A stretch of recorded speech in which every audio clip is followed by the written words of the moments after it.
દેશભરમાં હર્ષોલ્લાસ સાથે નવા વર્ષની ઉજવણી કરવામાં આવી. માઉન્ટ આબુ દુલ્હનની જેમ સજાવ્યું. વર્ષ 2024ને બાય બાય અને વર્ષ 2025ને આવકારવા માટે દેશભરમાં ઉત્સાહ જોવા મળ્યો હતો. જેમાં બનાસકાંઠા જિલ્લાને અડીને આવેલા રાજસ્થાનના એકમાત્ર હિલ સ્ટેશન માઉન્ટ આબુની વાત કરવામાં આવે તો અહીં બજારો દુલ્હનની જેમ સજાવી હતી તેમજ રોશનીથી ઝગમગી ઉઠી હતી. તો બીજી બાજુ સહેલાણીઓ પણ ઉમટી નવા વર્ષને આવકારવા ઉજવણી કરી રહ્યા હતા. કોઈએ કેક કાપી તો કોઈએ આતશબાજી તો વળી કોઈએ સમૂહમાં ભોજન કરી નવા વર્ષની ઉજવણી કરી તો કેટલાક લોકોએ મદિરા પાન સેવન સાથે વર્ષને અલવિદા આપી હતી.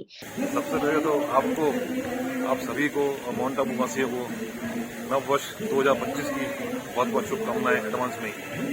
कल से नव वर्ष 2025 स्टार्ट हो जाएगा, तो हमारी शुभकामनाएं सबके प्रति है कि पूरे माउंट आबू में सब अच्छा हो और कुछ माउंट आबू उन्नति करे और सब कुछ जनता को राहत मिले, सब लोग सुखी हों और पर्यटन में खूब बढ़ावा हो, इससे सबको अपना अपना काम मिले और सब लोग सुखी हो जाएं।